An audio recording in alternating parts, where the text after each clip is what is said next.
सबसे पहले तो हम जाएंगे डे 2 सेशन 3 के ऊपर। डे 2 सेशन 3 के ऊपर जो कल अनफॉर्चुनेटली हम लोग नहीं कर पाए थे, तो यहीं से स्टार्ट लेते हैं। इसमें हमारे पास 3 एरियाज़ थे, 6, 10 एंड 5, 50। सबसे पहले ज़रा 6, 10 को देखते हैं। इस वक्त स्क्रीन के ऊपर तो बहुत छोटा छोटा नज़र आ रहा होगा आपको, तो जूम कर लेते हैं। 6, 10 is all about internal auditor. ये भाई साहब कौन होता है? ये किसके नुमाइंदे होते हैं? कंपनी के।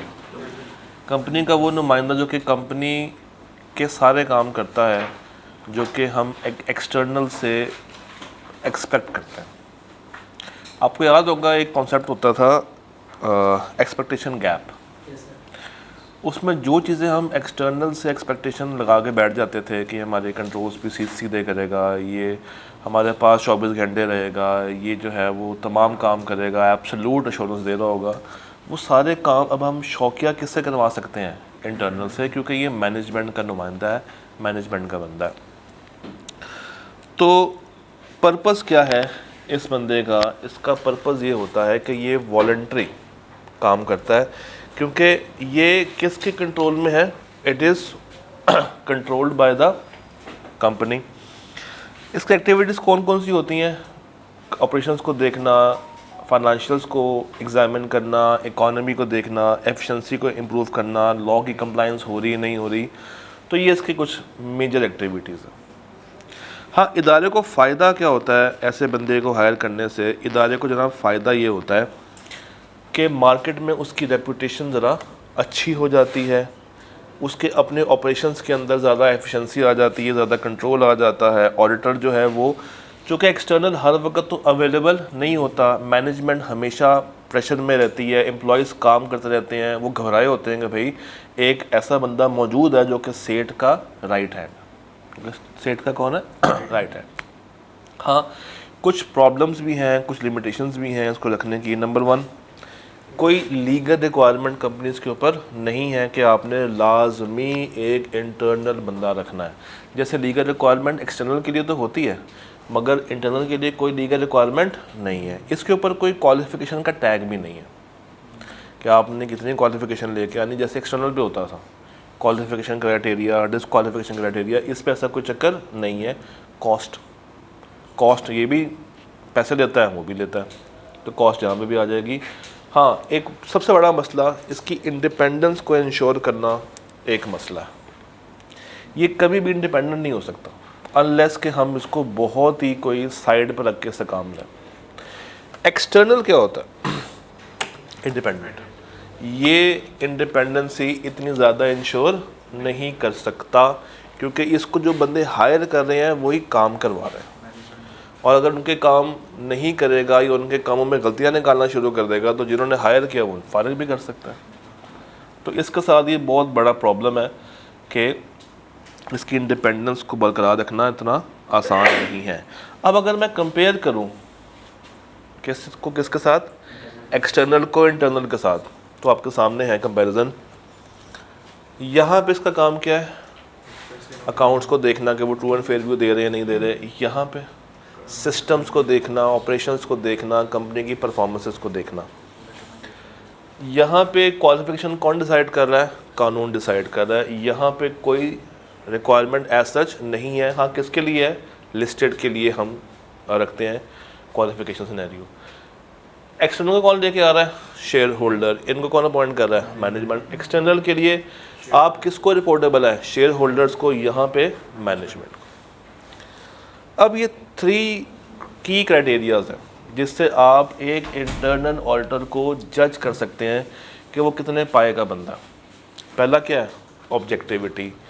ऑब्जेक्टिविटी मीन्स मकसदियत, कि उसका पर्पस क्या है, वो इदारे में काम क्या करता है, उसका रोल क्या है, क्या उसकी बात सुनी भी जाती है या नहीं सुनी जाती। अगर कोई कन्फ्लिक्टिंग चीज़ आ जाए तो इसकी बात की कोई अहमियत है या नहीं है।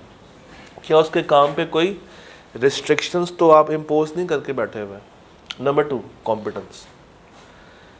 आपने रख तो लिया बंदा, मगर वो बी कॉमर है, एम कॉमर है, MBA है, तो क्या उसकी कॉम्पिटेंस एक सीए के मुताबिक होगी?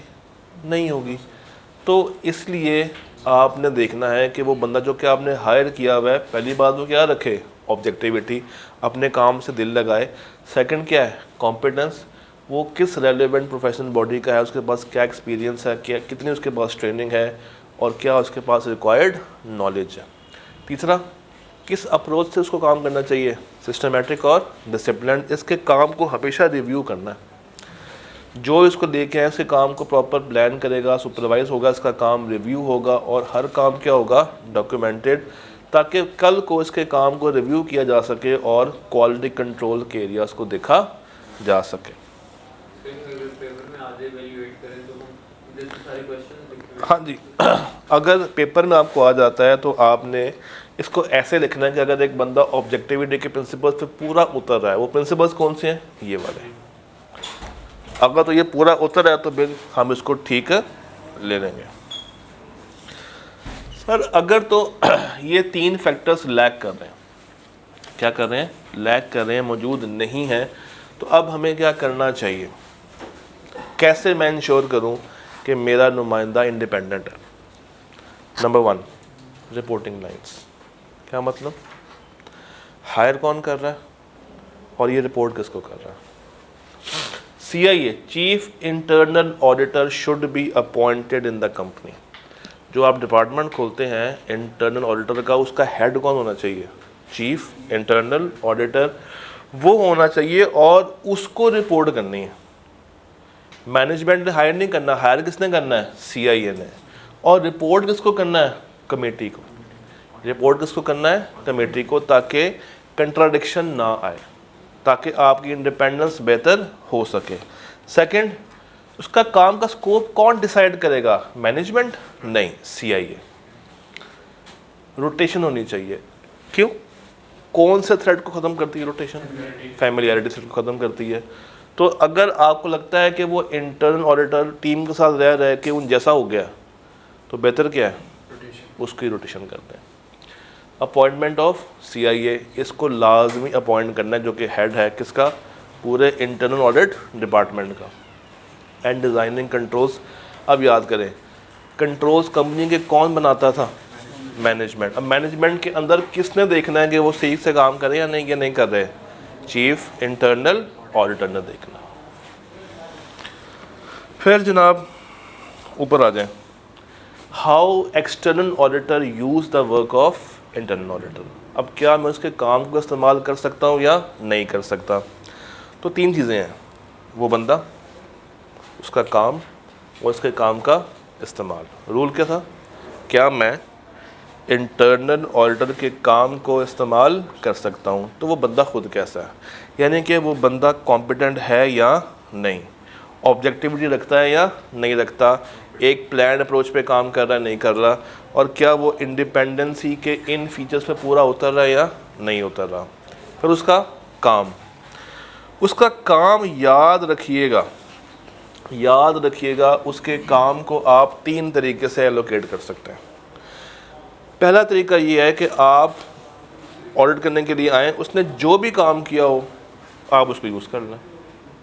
नंबर 2, आप ऑडिट करने के लिए आए हैं, आपने उसके साथ काम इन एडवांस एग्री कर लिया था। एंड नंबर 3, डायरेक्ट असिस्टेंस, आपने उसको उठा के अपनी टीम का पार्ट बना दिया। जरा पढ़े,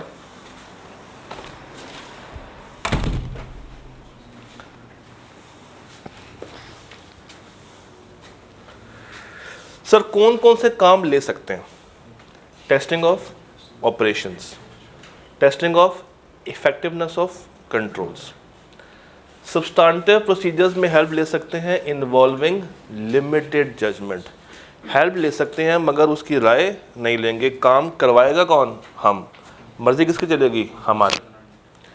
इन्वेंट्री काउंटिंग में उसको यूज़ कर सकते हैं, ट्रांजैक्शंस को ट्रेस करने में यूज़ कर सकते हैं, ढूंढने में, वाउचिंग करने में उसकी हेल्प ले सकते हैं, कंप्लाइंसेस विद रेगुलेटरी रिक्वायरमेंट्स में उसकी मदद दी जा सकती है कि क्या इदारा कंप्लाइंसेस के ऊपर ठीक से काम कर रहा है, लॉ को फॉलो कर रहा है या नहीं कर रहा। तो ये कुछ काम है जहाँ पे उसका किया हुआ काम इस्तेमाल किया जा सकता है। मगर इसके काम को इस्तेमाल करने से पहले देखा जाएगा कि क्या उसने अपना काम प्रॉपर्ली प्लान किया था, ठीक से परफॉर्म किया नहीं किया, उसका काम सुपरवाइज्ड हुआ है, रिव्यूड हुआ है, डॉक्यूमेंटेड हुआ है या नहीं हुआ। तो ये 5 वर्ड्स हैं, planned, performed, supervised, reviewed and documented. तो ये 5 लिखने हैं, PPSRD।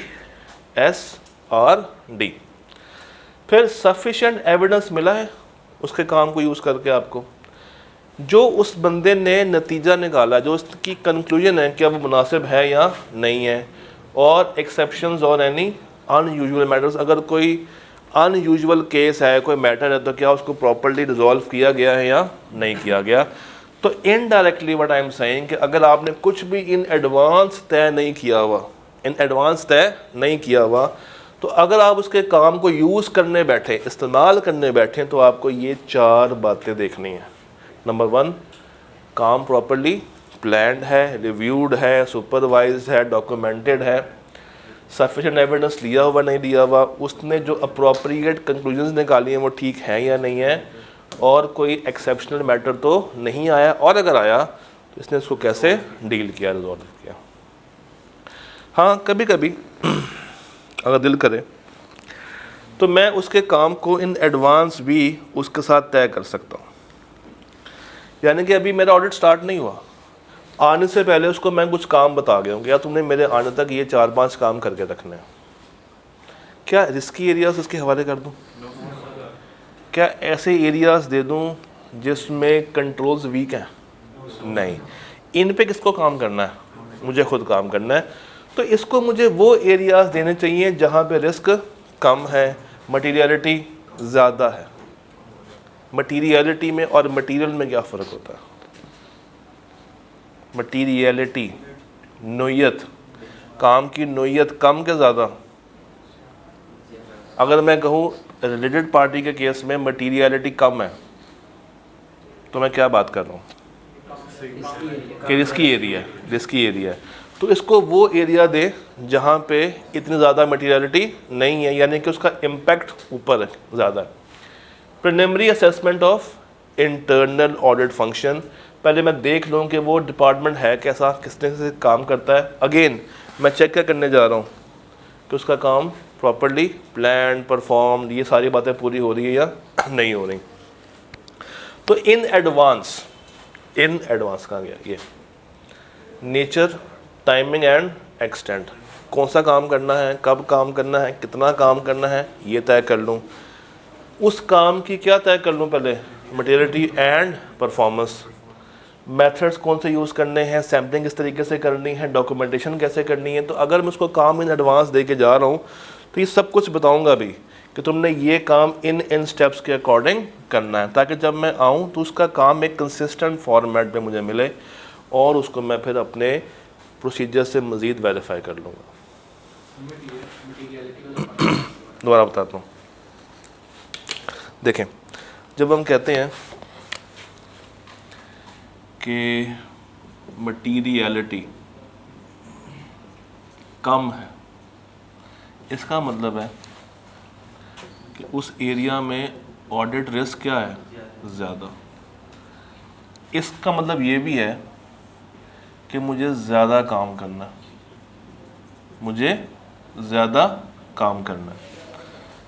तो इस बंदे को ऐसा एरिया देना चाहिए जहाँ पे मटीरियलिटी कम नहीं है, मुनासिब है, क्योंकि उस एरिया पे रिस्क मेरा क्या होगा, कम, और मेरा अपना काम की नौयत भी कम हो जाएगी। अच्छा, फिर दूसरा केस ये है, तीसरा, कि मैं इससे मज़ीद क्या ले सकता हूँ, डायरेक्ट असिस्टेंस। ये क्या होती है? उसको उठा के अपनी टीम का पार्ट बना लें, उसको बोलो कि आज से तुम उनके नहीं हमारे बनते हो। मगर इसमें एक मसला आ सकता है, हम कह तो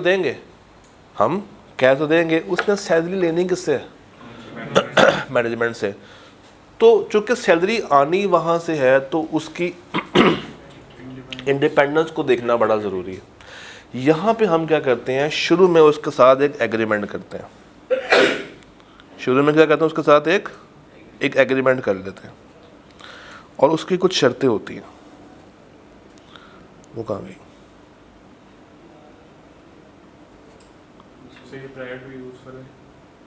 हम क्या करते हैं उसके साथ एक एग्रीमेंट कर लेते हैं, वो ये है कि जब तक ये हमारी टीम में रहेगा आप लोग इसको कोई और काम नहीं करेंगे, आप लोग इसकी इंडिपेंडेंस को बरकरार रहने देंगे और हमारा बंदा हमारी बातें हम तक रखेगा, यानी कि रिस्पेक्ट करेगा प्रिंसिपल ऑफ कॉन्फिडेंशियलिटी, हमारी बात आपको नहीं बता रहा होगा। तो अगर तो वो बंदा और मैनेजमेंट इस चीज़ के ऊपर मान जाती है तो हम इसको अपनी टीम का पार्ट बना सकते हैं। अच्छा, अगर बना लिया बना लिया तो इसको कौन सा एरिया दूँ जहाँ जजमेंट ज़्यादा है कम है कम, जहाँ रिस्क ज़्यादा कम कम, जहाँ इसकी ऑब्जेक्टिविटी को थ्रेट ज़्यादा कम कम, जहाँ पे मैं मज़ीद काम करके एविडेंस हासिल कर सकता हूँ वो एरिया दूँ, या बस इसके काम पे रिलायंस आ गई इतनी बहुत है? जहाँ पे उसके काम के ऊपर रिलायंस आ जाए उतनी बहुत है, क्योंकि जहाँ पे मैं खुद काम कर सकता हूँ तो मुझे खुद काम करना चाहिए ना, इसकी हेल्प क्यों नहीं जा रही है उन एरियाज़ के ऊपर जो कि मेरे लिए इतने इम्पोर्टेंट नहीं है, वहाँ पे अगर मैं काम करूँगा तो मेरा टाइम ज़ाया हो रहा होगा। तो इसीलिए हम किसकी हेल्प ले लेते हैं? इंटरनल ऑडिटर की, क्योंकि ये भी हम में से ही है, हम जैसा ही काम करता है। तो अगर मैं नहीं हूँ तो ये वाला बंदा काम कर लेगा। बस मकसद ये है कि इसको इन्वॉल्व करने से आपने ठंडे होकर नहीं बैठ जाना, क्योंकि अल्टीमेट रिस्पॉन्सिबिलिटी किसकी है? आपकी है। अल्टीमेट जिम्मेदारी किसकी है जनाब? आपकी है। हर चीज़ को आपने क्या कर लेना है? साथ साथ डॉक्यूमेंट कर लेना है। जो जो आपने एग्रीमेंट तय किए, जिस एरिया पे काम किया, उसने क्या काम किया, कितना काम किया, सब कुछ आपने क्या कर लेना है? डॉक्यूमेंट कर लेना है। और एक्सटर्नल क्या करेगा? उसके हर काम को डायरेक्ट करेगा, सुपरवाइज करेगा और रिव्यू कर रहा होगा। तो ये बेसिकली स्टैंडर्ड है तो मज़े का, मगर एक हद तक बातें करता और उसके ऊपर कोई एक्स्ट्रा बात नहीं करता। इसमें जो सबसे काम की बात है वो ये ग्रीन वाला एरिया। ये सवाल देखें ज़रा, Nayara limited,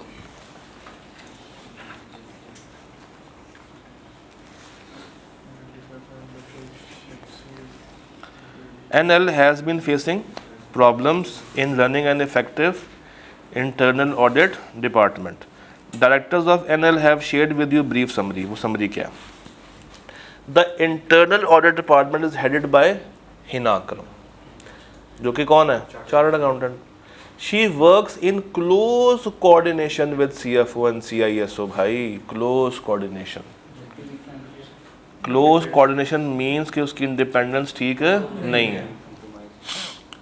she prepares plan for each quarter by herself.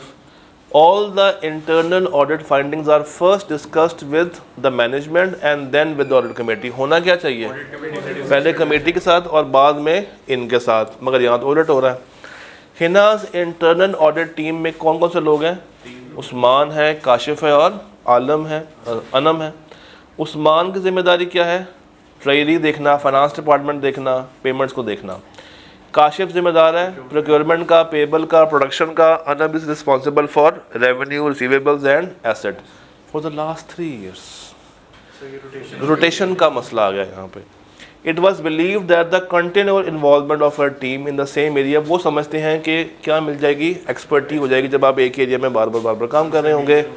This also helps her and her team to design controls for the above। भाई इनका काम कंट्रोल्स को डिज़ाइन करना नहीं होता, चेक करना है कि वो ठीक से काम कर रहे हैं या नहीं कर रहे। तो आपने बतानी है डेफिशिएंसीज, और आप साथ साथ तो बताते गए हैं। अब पढ़ लेते हैं, पढ़ें ज़रा, पढ़ें। तो ये बड़ा मुश्किल सवाल था, मैं कहता हूँ इसमें से टाइप 2 सवाल आ सकता है।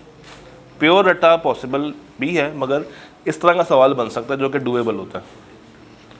हाँ जी, पहला मसला क्या? Hina was working in a close coordination with CFO and CEO and also discuss all the findings. पहले उनसे बात करती थी जाके। सेकंड मसला, उसके काम का स्कोप कौन डिसाइड कर रहा है? मैनेजमेंट। किसको डिसाइड करना चाहिए था? ऑडिट कमेटी को, और कमेटी तो है ही नहीं।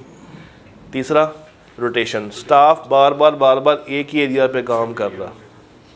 और नीचे काम कंट्रोल्स को डिज़ाइन करना नहीं, क्योंकि फिर क्या आ जाएगा? रिव्यू थ्रेट आ जाएगा। ये सवाल करें अटेम्प्ट, ये सवाल अटेम्प्ट करें। आपके पास पूरे 5 मिनट है।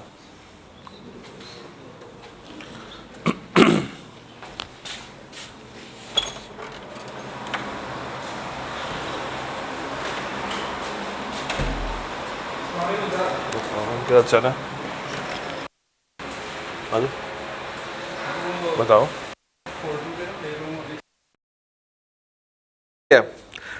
State whether it would be advisable to use the internal audit working papers in the above situation. Give 3 distinct separate reasons to support your answer.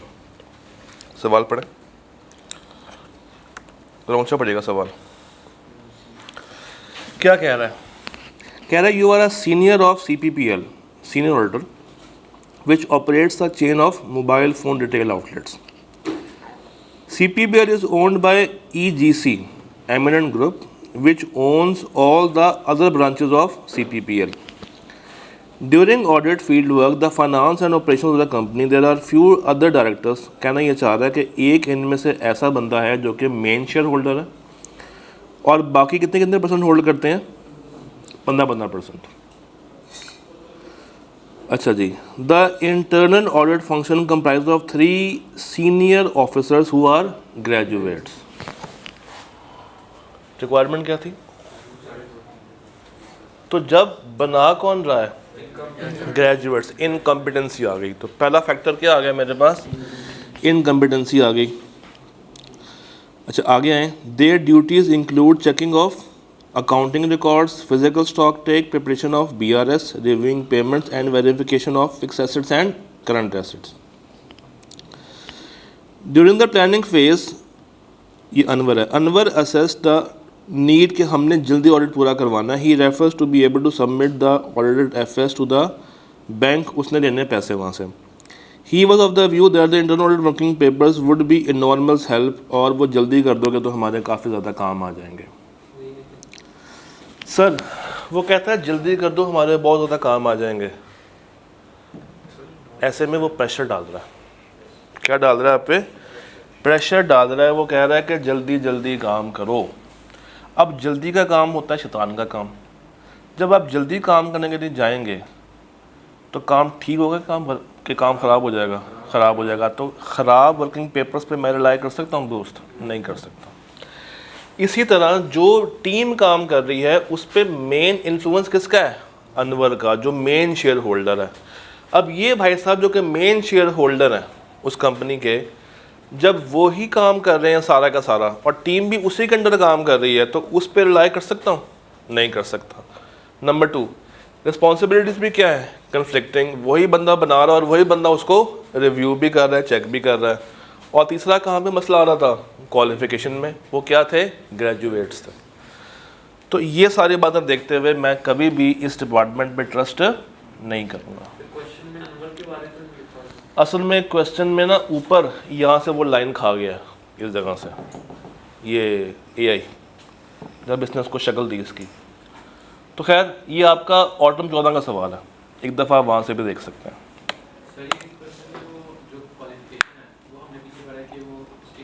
नहीं है, मगर ग्रेजुएट्स तो फिर भी बहुत नीचे लेवल पे आ जाते हैं ना, आप बैचलर्स की बात कर रहे हैं। अच्छा जी, अब अगला क्या है? Related party. Related party. Sir what is an arm's length transaction? Willing buyer, willing seller. एक बंदा जो कि बेचने के लिए विलिंग है और एक बंदा जो कि ख़रीदने के लिए विलिंग है। जब मियाँ बीवी राज़ी तो क्या करेगा काजी? विलिंग बायर, विलिंग सेलर, दोनों तैयार हैं, तो जो भी ट्रांजैक्शंस करेंगे वो आपस में सोच समझ के कर रहे होंगे। इसको मैं क्या कहूँगा? Arm's length. In other words I am trying to say कि दोनों की फ्री कॉन्सेंट है इसमें। कौन सी कॉन्सेंट है इसमें? दोनों की फ्री कॉन्सेंट। दूसरा definition of RP। Sir RP क्या है? एक बंदा जिसका कंपनी में सिग्निफिकेंट कंट्रोल हो। एक बंदा या एक कंपनी जिसका दूसरी कंपनी में क्या हो? सिग्निफिकेंट कंट्रोल या सिग्निफिकेंट इन्फ्लुएंस। उसने दूसरी कंपनी के शेयर्स बाय किए हों मोर देन 20%। मोर देन 20% से क्या आ जाता है? Significant influence. कंट्रोल कब आता है? More than 50%। तो या तो कॉमन ओनरशिप हो, कॉमन डायरेक्टरशिप हो, ये सारी चीज़ें मिलकर क्या बना देंगी? Related party. तो ये तो हमने इसको डिफाइन कर लिया। अब अगली बात, IAS 24 अकाउंटिंग का स्टैंडर्ड। कौन सा? IAS 24 कहता है कि जब भी आरपी के साथ कोई ट्रांजैक्शन हो रही हो तो आपने उसका पूरा स्ट्रक्चर पहले बताना है। क्या बताना है इसका पहले पूरा, कि ये कौन सी पार्टी है, कहाँ से आई है, इसका क्या रिश्ता है, इसने कौन सी ट्रांजैक्शन आपके साथ की। And transactions in effective systems to identify such transactions. Company के पास जो सिस्टम्स होने चाहिए वो इफेक्टिव होने चाहिए ताकि हर ट्रांजैक्शंस को आइडेंटिफाई किया जा सके। रिस्क क्या है? सिस्टम्स क्या होंगे? इनइफेक्टिव। और एक और रिस्क क्या है कि ये ट्रांजैक्शन कब हो रही होगी? आर्म्स लेंथ पे नहीं हो रही होगी। और आर्म्स लेंथ क्या था मेरे दोस्त? जहाँ पे एक विलिंग बायर है और एक विलिंग सेलर है। तो आरपी के साथ मेन ये 3 तरह के रिस्क हैं। पहला रिस्क क्या है? इसका स्ट्रक्चर हमेशा कॉम्प्लेक्स है, ट्रांजैक्शंस भी हमेशा कॉम्प्लेक्स होंगी, तो इसमें फ्रॉड करने का चांस क्या है? ज़्यादा। तो जितना ज़्यादा स्ट्रक्चर कॉम्प्लेक्स होगा, जितनी ज़्यादा ट्रांजैक्शंस कॉम्प्लेक्स होंगी, फ्रॉड होने का चांस उतना ही ज़्यादा होगा, बढ़ जाएगा। सिस्टम्स क्या है इसके? इनइफेक्टिव। सिस्टम्स का क्या है दोस्त? इनइफेक्टिव। और आर्म्स लेंथ पे ट्रांजैक्शंस नहीं हो रही होंगी, आर्म्स लेंथ पे ट्रांजैक्शंस नहीं हो रही होंगी। ठीक है जी। उसके बाद आ जाए रिस्क असेसमेंट प्रोसीजर। ज़रा पढ़ें, तीसरा पॉइंट पढ़ें।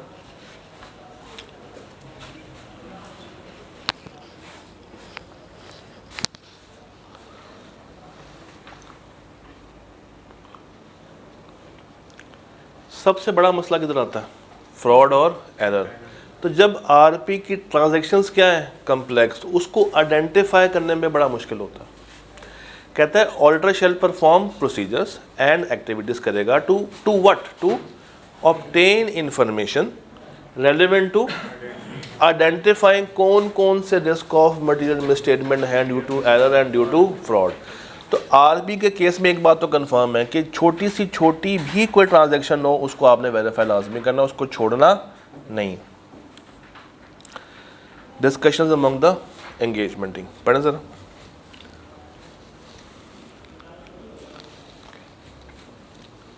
आपने हमेशा टीम को अलर्ट रखना है। पहली चीज़ क्या है? जहाँ पे आपको पता चल जाए कि इस कंपनी की आरपी एग्जिस्ट करती है, तो स्टेप 1 आपने उसका रिश्ता, उसके साथ की हुई ट्रांजैक्शंस टीम को कहना है कि ढूंढ के लेके आओ। इसको कहना है, टीम को कहना है कि भाई ये इनकी आरपी है, इसके साथ जो जो ट्रांजैक्शन हुई है, जिस जिस अमाउंट से हुई है, जब जब हुई है, वो सारी की सारी क्या होनी चाहिए? डिस्क्लोज हो जानी चाहिए। नंबर 2 आपने क्या कायम रखना है? प्रोफेशनल स्केप्टिसिज्म, इसका दामन हाथ से नहीं छोड़ना। स्टेप 3 टीम को बताएंगे क्या कि ढूंढो क्या कोई अनडिस्क्लोज्ड आरपी तो नहीं है। ये कौन सी होती है? छुपी हुई, जो इन्होंने छुपा दी हो, जिसके बारे में जाहिर ना किया हो, और बाद में अगर मिल जाए तो क्या कहते हैं? ओ गलती से मिस्टेक हो गई थी, वो रह गई बेचारी, तो उसकी इंटेग्रिटी पे शक आना शुरू हो जाता। चौथा, जहाँ जहाँ पे आरपी है सबके रिकॉर्ड्स और डॉक्यूमेंट्स तलाश करना ज़रूरी, क्योंकि इस केस में मिसस्टेटमेंट क्या होती है?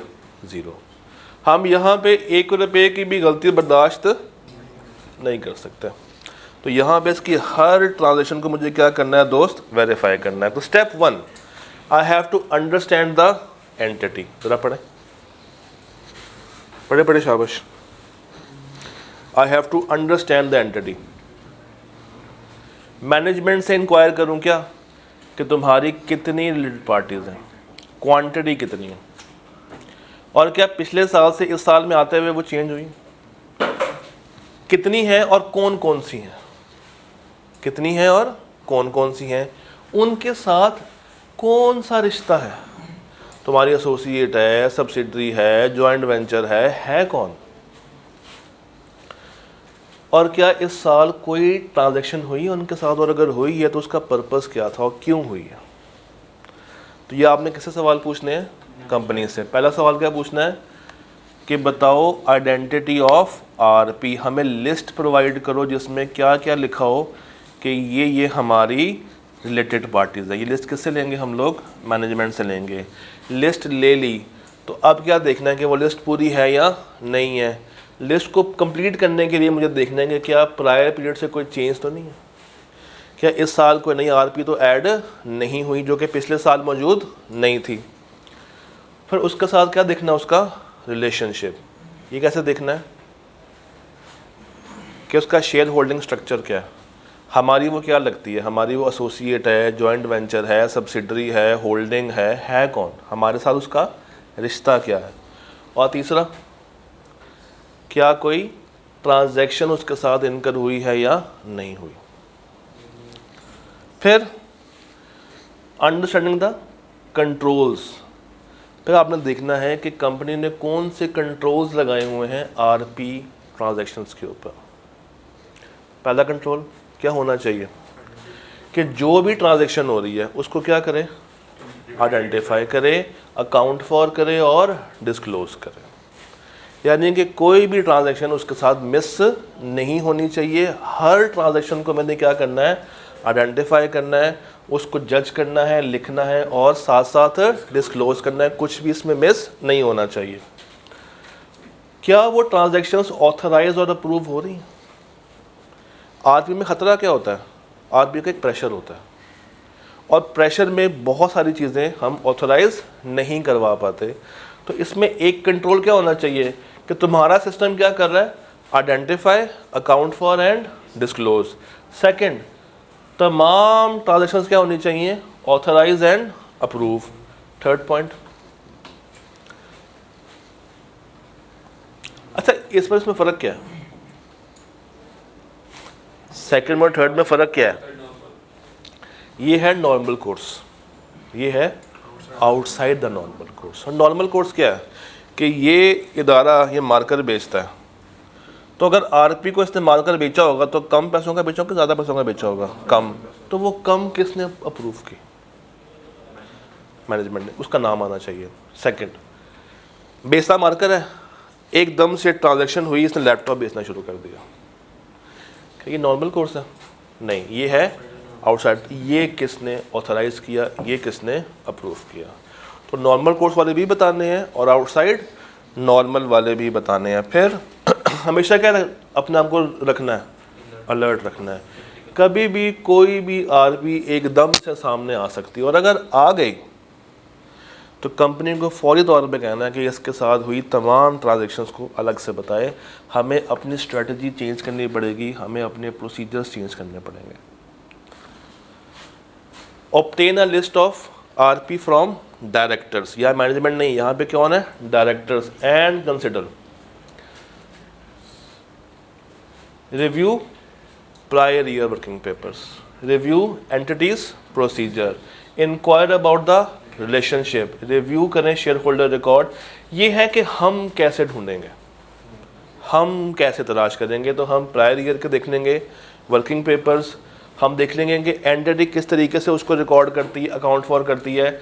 शेयर होल्डर के रिकॉर्ड्स, यहाँ से हमें आइडिया होगा कि हमारा मेजर शेयर होल्डर कौन सा है और हर मेजर शेयर होल्डर होल्डिंग 20% मोर हमारे लिए क्या बन जाएगा? आरपी बन जाएगा। Review minutes of share holder meeting. फिर बाकियों से पूछ लें कि यार हमारी कंपनी ये है, क्या तुम्हारी कंपनी की कोई ट्रांजैक्शन में हमारी कंपनी का तो कोई हाथ नहीं है?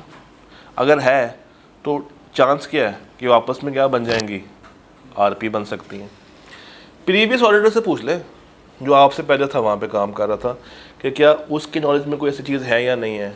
और अक्सर औकात जो पेमेंट्स हो रही होती हैं बैंक से, तो वहाँ से भी हमें आइडिया हो जाता है कि इतनी बड़ी पेमेंट किसको जा रही है। और नॉर्मली वो हमारी क्या निकल आती है? आरपी निकल आती है। लीगल लॉयर से पूछ लें, लॉयर्स को भी आइडिया होता है कि किसके साथ कौन सा कॉन्ट्रैक्ट बना है, किससे क्या ट्रांजैक्शंस हो रही हैं।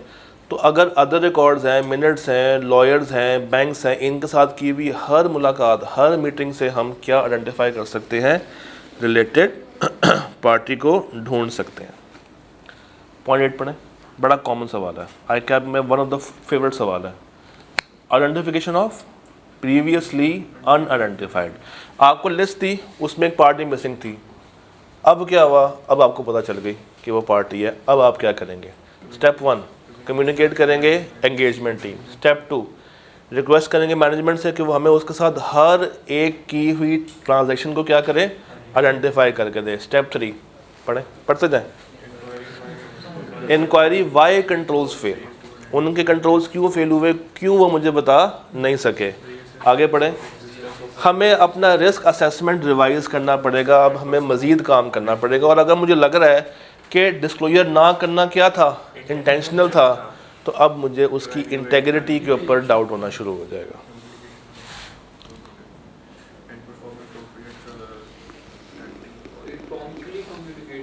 फौरी तौर पर याद रखोगे। अच्छा, अगर तो ट्रांजैक्शन हो रही है आउटसाइड नॉर्मल कोर्स, तो नॉर्मली क्या होगा, ये कम्प्लेक्स होगी। ये ट्रांजैक्शन की प्राइस, इंटरेस्ट रेट, गारंटी वगैरह ये अनयूजुअल होगा, क्योंकि वो तो उसका काम ही नहीं था। स्टेप 3 आपने क्या ढूंढनी है, क्या कोई लॉजिकल रीज़न है इस out of the course transaction के पीछे। प्रीवियसली कुछ ऐसा हो चुका है, क्या ये बिल्कुल ही अनयूजुअल मैनर में प्रोसेस की गई है, क्या इसकी एंट्री भी पास नहीं की गई। फॉर एग्ज़ाम्पल एक चले SBI जो है वो अपना एक कमरा किराए पर दे दे, टीचर की फैमिली में से किसी एक बंदे को कहे कि जनाब ये कमरा आपका है, आप इस कमरे में जो मर्ज़ी कराएं, हम आपसे पैसे भी चार्ज नहीं करेंगे। और नॉर्मली अगर मार्केट में एक कमरा किराए पे देना हो तो उसके पैसे होंगे 50,000 रुपये पर मंथ, और हम कितने में दे रहे हैं, फ्री में। तो क्या ये नॉर्मल है कि आउटसाइड नॉर्मल है? आउटसाइड नॉर्मल है। इसी तरह आप अपना एक एसेट बेचें लॉस पे और कहें पैसे मैं 5 साल के बाद दे दूँगा, तो एक तो लॉस पे बेचा, दूसरा पैसे भी 5 साल के बाद, तो ये भी क्या है, outside the normal course. Sir if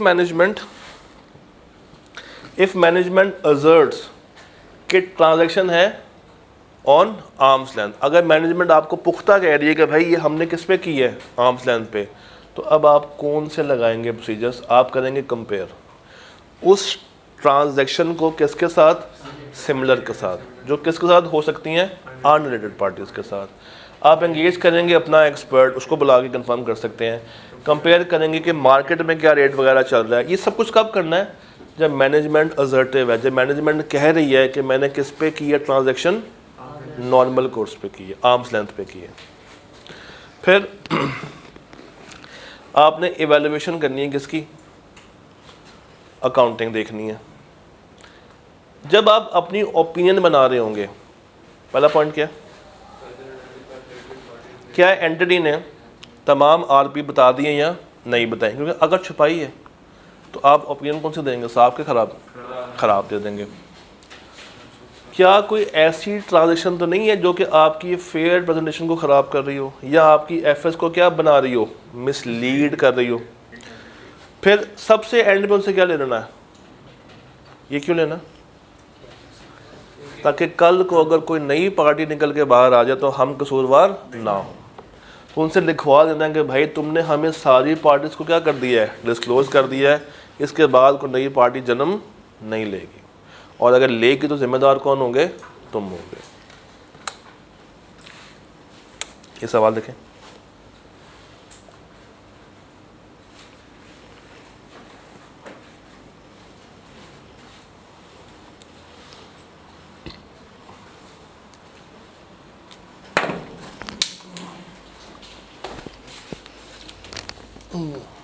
सीधर private limited,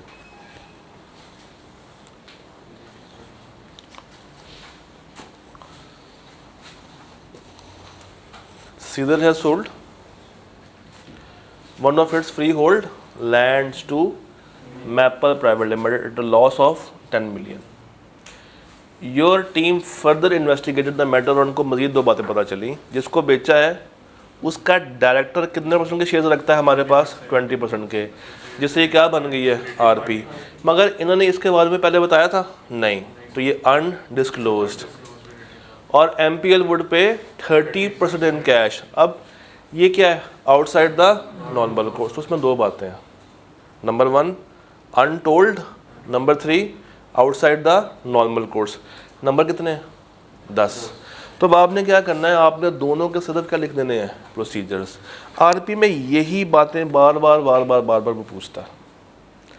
जो सबसे इम्पोर्टेंट है ना, वो ये लाइन चल रही है, अंडरस्टैंडिंग, अंडरस्टैंडिंग, ये और ये दो नीचे वाली बात है। ये क्रैमिंग ही टेस्ट होती है, आपको देगा सिनेरियो, पूछ क्या रहा होगा अंदर से? क्रैमिंग। तो ये टाइप 2 लेवल का सवाल बन जाता है, जिसमें सिनेरियो दे के आपसे क्या लिखवा रहा होगा? प्रोसीजर्स। तो जब भी आरपी का सवाल आए, पहला मसला क्या होगा? ट्रांजैक्शन आउटसाइड नॉर्मल कोर्स हो रही होगी। दूसरा मसला क्या हो सकता है? मैनेजमेंट ने उसको डिस्क्लोज नहीं किया होगा। तीसरा क्या मसला हो सकता है? मैनेजमेंट कहेगी कि ये आर्म्स लेंथ पे है, तो आप क्या करेंगे? एक्सपर्ट वाला को बुला के चेक कर लेंगे, कंपेयर कर लेंगे। चौथा मसला क्या हो सकता है कि अब आपको पता चल गया है, बताएं अपनी टीम को आप कैसे अलर्ट करेंगे? तो यही 4-5 सवाल हैं जो कि बार बार आपसे टेस्ट किए जा रहे होते हैं। इस केस में अगर आप चैप्टर को तैयार कर लें तो आपको कोई भी पास पेपर का सवाल दोबारा से तैयार करने की ज़रूरत नहीं है। जी सर, इसके जो सवाल होते हैं उसकी वजह तकरीबन यही 4 लेकिन अगर बंद सवाल देखें जवाब उसका, तो उसमें आधे ये लिख लेते हैं और आधे जो है स्पेसिफिक नहीं। देखो, अब अगर मैं इस सवाल की बात करूं तो अगर मैं सिर्फ ये लिख के आ जाऊं कि उन्होंने मुझे ये आरपी डिस्कस नहीं की, तो मसले कितने थे? 2। मैं क्या लिख के आ रहा हूँ? 1। रिक्वायरमेंट को अंडरस्टैंड करना बड़ा ज़रूरी है। कभी कभी वो आपसे कहता है कि जनाब ये मसला है, ये भी बताएं एंड बताएं कि इस तरह की ट्रांजेक्शन को आप कैसे वेरीफाई करेंगे। तो जब कह रहा है आप कैसे वेरीफाई करेंगे, फिर आपको क्या बताना पड़ेगा? सब्सटेंटिव। तो कहानी बदल जाएगी। जब तक वो आरपी के एम्बिट में घूमता रहेगा, आपने यही 4-5 बातों को याद रखना है। अगेन, इसकी प्रैक्टिस जितनी अच्छी करेंगे उतना ज़्यादा आपको फ़ायदा पहुंचेगा। अच्छा जी, ये सवाल देखें।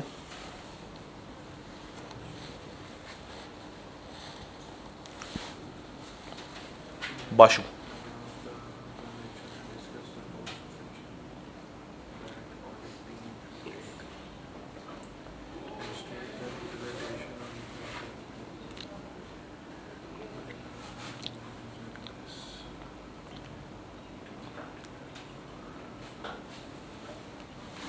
हाँ जी, आप कहाँ के ऑर्डर हैं? बाशु के। BCL is a manufacturer of active wear, ये स्पोर्ट्स वगैरह बनाती है, स्पोर्ट्स वेयर।